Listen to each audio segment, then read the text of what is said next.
Singleton matrix होती क्या है? वह मैट्रिक्स जिसमें केवल एक ही तत्व एलिमेंट्स होता है उसे सिंगलटन मैट्रिक्स कहते हैं। इस प्रकार की मैट्रिक्स में स्तंभों की संख्या और पंक्तियों की संख्या एक के बराबर होती है। जैसे एग्जाम्पल हो गए, फर्स्ट होगा 5। तो ये मैट्रिक्स हो गई, इसमें एक ही तो स्तंभ और एक ही पंक्ति है, इसका ऑर्डर होगा 1 × 1। दूसरा एग्जाम्पल है -3, तो इसका भी ऑर्डर होगा 1 × 1। थर्ड एग्जाम्पल है -a, फोर्थ sin x। तो इन चारों एग्जाम्पलों का ऑर्डर है 1 × 1, या दूसरे शब्दों में कह सकते हैं वह अवयव जिसका क्रम ऑर्डर 1 × 1 की हो सिंगलटन मैट्रिक्स कहलाती है। एक और परिभाषा हो सकती है वह अवयव जिसमें केवल एक ही अवयव एलिमेंट्स होता है उसे सिंगलटन मैट्रिक्स कहते हैं। रेक्टेंगुलर मैट्रिक्स या आयताकार मैट्रिक्स वह मैट्रिक्स जिसमें पंक्तियों और स्तंभों की संख्या समान नहीं होती है उसे आयताकार मैट्रिक्स कहा जाता है। एक आयताकार मैट्रिक्स को हम पंक्तियों को m से तथा स्तंभों को n से के रूप में दर्शाया जाता है, जहाँ m पंक्तियों की संख्या और स्तंभों की संख्या बराबर नहीं होती है। जैसे एग्जाम्पल, अब इसमें क्या है, 1 2 3 तो हो गई पंक्ति और हो गए 4 स्तंभ। तो इसमें पंक्तियों की संख्या 3, स्तंभों की संख्या 4, दोनों बराबर नहीं है। हम कह सकते हैं कि क्षैतिज और ऊर्ध्वाधर दोनों मैट्रिक्स आयताकार अवयव के उदाहरण हैं। यह आयताकार मैट्रिक्स दो प्रकार की होती है, पहली है क्षैतिज मैट्रिक्स, दूसरी ऊर्ध्वाधर मैट्रिक्स। क्षैतिज को हॉरिजॉन्टल मैट्रिक्स और वर्टिकल मैट्रिक्स। इसकी एक और डेफिनेशन होगी, वह मैट्रिक्स जिसमें पंक्तियों की तथा स्तंभों की संख्या समान नहीं हो आयताकार मैट्रिक्स कहलाती है। हॉरिजॉन्टल मैट्रिक्स या क्षैतिज मैट्रिक्स वह मैट्रिक्स जिसमें पंक्तियों की संख्या स्तंभों की संख्या से कम होती है क्षैतिज मैट्रिक्स कहलाती है। जैसे एग्जाम्पल है, अब इसमें क्या 1 2 तो हो गई पंक्तियाँ, 1 2 3 4 हो गए स्तंभ। तो पंक्तियों की संख्या कितनी, 2, स्तंभों की संख्या 4। तो इसमें क्या होता है, पंक्तियों की संख्या तो होती है कम और स्तंभों की संख्या होती है अधिक। दूसरा एग्जाम्पल है, इसमें 1 2 3 तो हो गई पंक्ति, 3 इंटू 1 2 3 4 5 हो गए स्तंभ। तो इसमें पंक्तियों की संख्या कम है और स्तंभों की संख्या ज़्यादा है, उसको बोलते हैं हॉरिजॉन्टल मैट्रिक्स। वर्टिकल मैट्रिक्स या ऊर्ध्वाधर मैट्रिक्स वह मैट्रिक्स जिसमें पंक्तियों की संख्या स्तंभों की संख्या से अधिक हो ऊर्ध्वाधर या वर्टिकल मैट्रिक्स कहलाती है। जैसे इसमें 1 2 3 4 4 तो होगी पंक्तियाँ और 2 गए स्तंभ। इसमें 1 2 3 4 5 तो होगी पंक्ति और 3 हो गए स्तंभ। इसमें क्या होता है, पंक्तियों की संख्या अधिक होती है और स्तंभों की संख्या कम होती है। जैसे यहाँ पर पंक्ति 4 है, स्तंभ 2 ही है। इसमें पंक्ति 5 है और स्तंभ 3 ही है। यह कहलाती है वर्टिकल मैट्रिक्स। सिंगुलर मैट्रिक्स वह वर्ग अवयव जिसके सारणिक का मान 0 हो तथा उसका व्युत्क्रम प्रतिलोम या इनवर्स संभव नहीं हो सिंगुलर मैट्रिक्स कहलाती है। जैसे सारणिक डिटर्मिनेंट ए बराबर 0 हो। जैसे एग्जाम्पल है, ए बराबर एक कोई मैट्रिक्स है 2 4 3 और 6। तो अब इसका मान सारणिक का मान 0 हो, तो ये हो गया सारणिक ए बराबर 2 को 6 से गुना किया, 2 × 6 माइनस बीच में माइनस का चिन्ह, फिर 4 को 3 से गुना 4 × 3, तो 12 - 12 बराबर 0। सेकेंड एग्जाम्पल है 30 4 15 2। तो इसका डिटरमिनेंट सारणिक मान निकालेंगे तो 30 × 2 30 × 2, बीच में माइनस का चिन्ह माइनस, 4 को 15 से गुना किया तो 60, तो 60 - 60 बराबर 0। इसमें मैट्रिक्स का सारणिक मान निकालने पर आंसर 0 आएगा, 0। तो डिटर्मिनेंट ए बराबर 0, तो वो कहलाती है singular matrix. Non singular matrix वह वर्ग अवयव जिसके सारणिक डिटर्मिनेंट का मान 0 के बराबर नहीं हो तथा उसका व्युत्क्रम ए इनवर्स संभव हो, नॉन सिंगुलर मैट्रिक्स कहलाती है। जैसे determinant a not equal 0। Example a बराबर है मैट्रिक्स कोई ए 1 5 9 और 8। अब इसका सारणिक मान याद करेंगे तो इसका सारणिक ए बराबर 1 को इंटू 8 1 इंटू 8 माइनस बीच में माइनस 5 इंटू 9 5 इंटू 9। अब 8 को 1 से गुणा 8 माइनस का चिन्ह माइनस 5 को 9 से गुणा 45। अब माइनस का 45 और प्लस का 8 है तो ये बच गया माइनस का 37 नॉट इक्वल 0। सेकेंड एग्जाम्पल है ए बराबर है कोई मैट्रिक्स है 8 4 2 और 3। तो इसका सारणिक मान निकालें। सारणिक ए बराबर 8 इंटू 3 8 माइनस 2 इंटू 4 2 इंटू 4। 8 को 3 से गुणा गया 24, 4 को 2 से गुणा 8 तो 24 में 4 गया 16 नॉट इक्वल 0। जिसमें डिटर्मिनेंट एक का मान नॉट इक्वल 0 आ रहा है उसको हम नॉन सिंगुलर मैट्रिक्स कहते हैं। ऑर्थोगोनल मैट्रिक्स वह वर्ग मैट्रिक्स जिसका स्थानांतरण परिवर्त ट्रांसपोर्ट या इक्विटी उसके व्युत्क्रम प्रतिलोम इनवर्स के बराबर होता हो ऑर्थोगोनल मैट्रिक्स कहलाता है।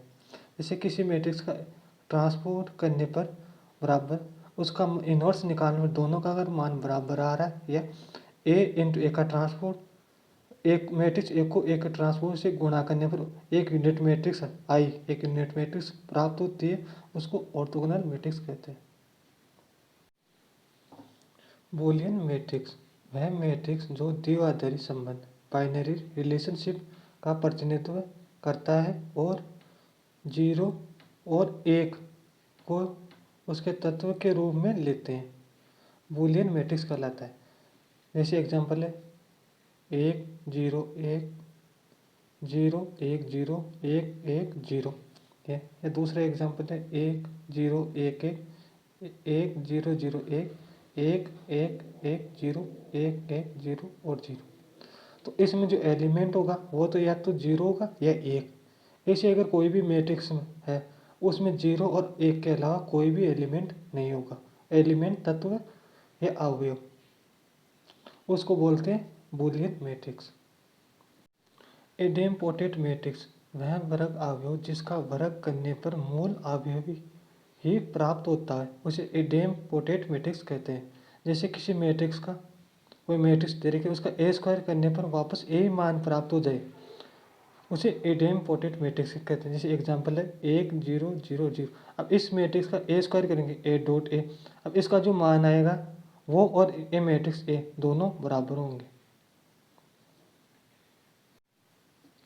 सब मैट्रिक्स या उप अवयव वह अवयव जो एक दिए गए अवयव की कुछ पंक्तियां तथा स्तंभों को छोड़ देने से प्राप्त होता है दिए गए अवयव का उप अवयव कहलाता है। जैसे एग्जांपल है ए इसमें 3 पंक्ति और 3 स्तंभ है।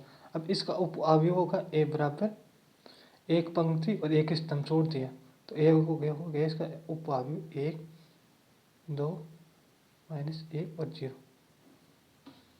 दूसरा एग्जांपल है ए बराबर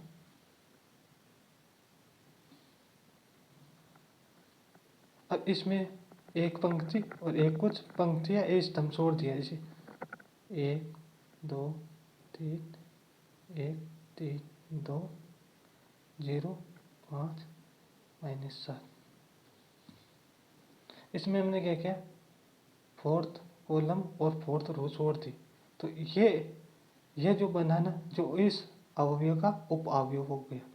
इसमें 3 इंटू 3 था इनमें क्या होगा और जैसे 3 इंटू 3 4 इंटू 4 तो एक पंक्ति और एक स्तंभ कम हो जाएगा तो ये हो गया 2 इंटू 2 और ये हो गया 3 इंटू 3। ऐसे अगर मान लीजिए ये क्वेश्चन है अब इसका पूछे उप अवयव याद कीजिए तो ए बराबर ऐसे एक पंक्ति और एक स्तंभ छोड़ दिए तो इसमें बच गया 1 ये हो गया 1 इंटू 1 का। अब मान लीजिए एक क्वेश्चन हो गया अब इसका पूछे तो ये बी बराबर एक पंक्ति और एक स्तंभ छोड़ दिया 1 2 1 3 ये हो गया 2 × 2। कुछ पंक्तियाँ या कुछ स्तंभ को छोड़ देने के बाद में जो प्राप्त अवयव होता है उसे सब मैट्रिक्स या उप अवयव कहते हैं। सिमेट्रिकल मैट्रिक्स या सममित मैट्रिक्स किसी भी क्रम ऑर्डर का एक वर्ग अवयव एक को एक सममित मैट्रिक्स के रूप में परिभाषित किया जाता है यदि मैट्रिक्स का स्थानांतरण या एक की पावर टी परिवर्तन या परिवर्त ट्रांसपोर्ट मूल मैट्रिक्स के समान होता है। जैसे एक इसमें होता है क्या, एक की पावर टी बराबर होता है ए। जैसे मान लीजिए एक एग्जांपल है 2 1 1 और अब इसका इस ट्रांसपोज करेंगे तो जैसे 2 और 1, इसमें ट्रांसपोज में क्या करते हैं, पंक्तियों को कॉलम में, जैसे 2 1 तो ये पंक्ति इसको कॉलम में 2 1 और दूसरी को 1 और 2 1 2। अब ये दोनों मान बराबर आ रहे हैं तो एक की पावर ए बराबर क्या हो गया, एक की पावर टी। तो इसको बोलते हैं सममित मैट्रिक्स।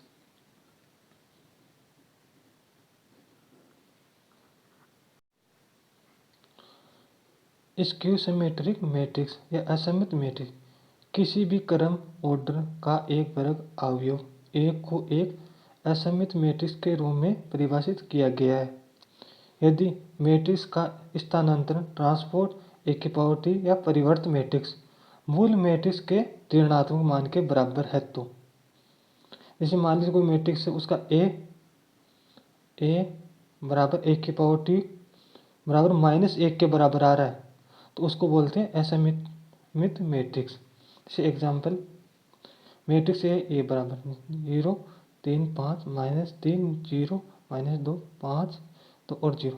अब इसका ट्रांसपोर्ट करेंगे, जैसे ये पंक्ति है इसको स्तंभ में चेंज कर दिए 3 0 0 3 5 0 3 5 -3 0 और 2 -3 0 और 2 5 2 और 0 -5 2 और 0। अब इसमें से माइनस कॉमन लेंगे तो माइनस बाहर कॉमन ले लिए, इसके बाद 0 का 0 यहाँ पर माइनस प्लस का था ये माइनस का आ गया, ये प्लस का था ये माइनस का आ गया। अब यहाँ पर ये माइनस था ये प्लस हो गया, 0 0 माइनस था प्लस हो गया। तो माइनस बाहर लेने का मतलब क्या, यहाँ पर अगर प्लस है तो यहाँ पर माइनस हो जाएगा वही संख्या, यहाँ पर माइनस का था यहाँ पर प्लस हो गया, यहाँ पर प्लस का 2 था यहाँ पर माइनस का हो गया। अब ये मान और ये मान माइनस बाहर निकालने के बाद दोनों सेम है तो a बराबर एक की पावर टी बराबर -a आ गया तो इसको बोलते हैं असममित मैट्रिक्स।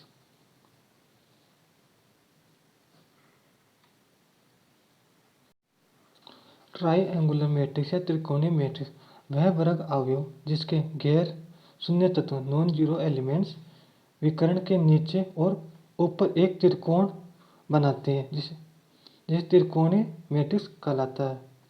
विकर्ण के नीचे या ऊपर बने त्रिभुज के आधार पर त्रिकोणीय मैट्रिक्स को इस प्रकार वर्गीकृत किया गया। यानी ट्राइंगुलर मैट्रिक्स दो प्रकार की होती है, पहला upper triangular matrix, lower triangular matrix. जैसे ये हो गया ऊपर अगर त्रिभुज बन रहा है तो उसको तो बोलेंगे अपर, और ऐसा अगर त्रिभुज बन रहा है उसको बोलेंगे लोअर।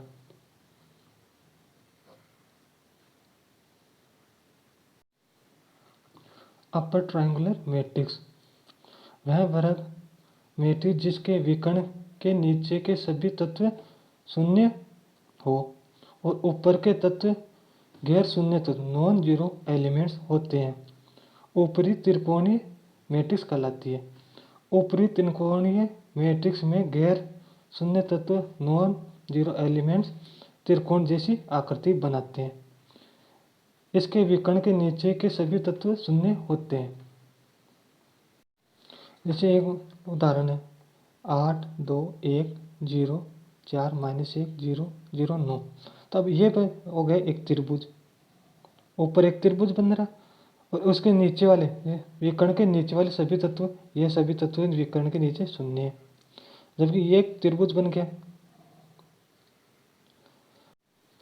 अब जो ऊपर जो त्रिभुज बन रहा है इसमें देखना कोई भी एलिमेंट जीरो नहीं है, जबकि विकर्ण के नीचे वाले सभी एलिमेंट्स जीरो है।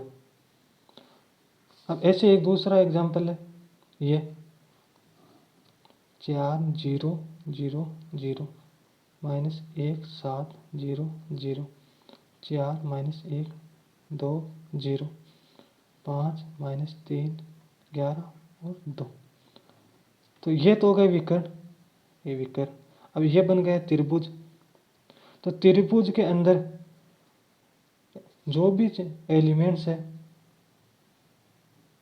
वो जीरो नहीं है, और विकर्ण के नीचे वाले सभी एलिमेंट्स शून्य है।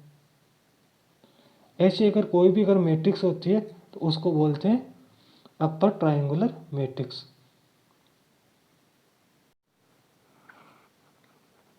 लोअर ट्रायंगुलर मैट्रिक्स वह वर्ग अवयव जिसमें विकर्ण के ऊपर के सभी तत्व शून्य होते हैं, और विकर्ण के साथ में विकर्ण भी आएगा, और विकर्ण के नीचे के सभी तत्व गैर शून्य तत्व नॉन जीरो एलिमेंट्स अवयव या प्रविष्टियां होते हैं। इसे निचला त्रिकोणीय मैट्रिक्स कहा जाता है। निचले त्रिकोणीय मैट्रिक्स में गैर शून्य तत्व विकर्ण और विकर्ण के नीचे त्रिकोण जैसी आकृति बनाते हैं। इसमें विकर्ण के ऊपर के सभी तत्व शून्य होते हैं। जैसे मान लीजिए एक एग्जाम्पल है 1 0 0 2 -3 0 3 -1 और -5। अब ये हो गया a बराबर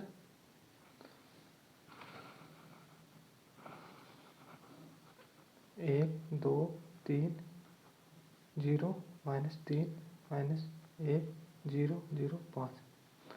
तो ये हो गया विकर्ण और विकर्ण के नीचे। तो ये एक त्रिभुज जैसी आकृति बन गई, और इसके ऊपर वाले सभी तत्व शून्य, और त्रिभुज जैसे विकर्ण और विकर्ण के नीचे वाले से तत्व नॉन जीरो एलिमेंट्स।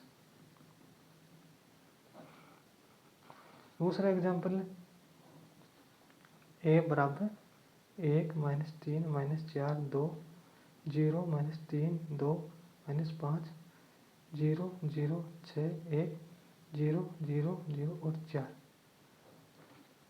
अब ये तो हो गया इसमें विकर्ण, और विकर्ण के नीचे वाले से एलिमेंट्स नॉन जीरो एलिमेंट्स, और विकर्ण के ऊपर ये हो गया इसमें जीरो एलिमेंट्स। तो एक त्रिभुज जैसी आकृति बन गई है। जो त्रिभुज जैसी आकृति बनती है उसमें तो होंगे नॉन जीरो एलिमेंट्स, और जो बच गया उसमें होगा जीरो एलिमेंट्स। तो इस ऐसी मैट्रिक्स को बोलेंगे लोअर ट्रायंगुलर मैट्रिक्स।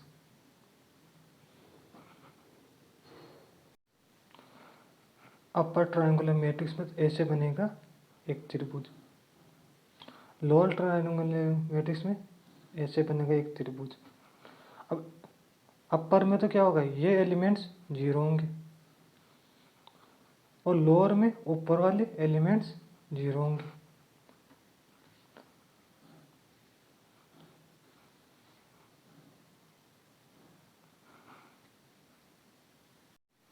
और जो ये त्रिभुज बन रहा है इस पर जो एलिमेंट्स आ रहे हैं वो, और इसके अंदर आ रहे हैं ना, उसमें से नॉन जीरो एलिमेंट्स होगा, नॉन जीरो एलिमेंट्स।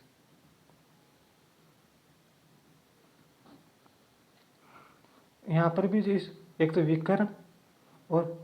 विकर्ण हो गया, और जो त्रिभुज है ना इसके अंदर जो भी एलिमेंट्स आएगा वो नॉन जीरो एलिमेंट्स या अवयव प्रविष्टियां या तत्व। या सीधे शब्दों में कहे तो अपर में तो ऊपर से त्रिभुज जैसी आकृति बनेगी, उसमें से कोई भी एलिमेंट जीरो नहीं होगा। लोअर में क्या, नीचे त्रिभुज जैसी आकृति बनेगी और उसमें कोई भी एलिमेंट जीरो नहीं होगा। उसके विकर्ण के ऊपर के, अब लोअर में तो विकर्ण के ऊपर के सभी एलिमेंट जीरो होंगे, और लोअर में विकर्ण के नीचे के एलिमेंट सभी जीरो होंगे।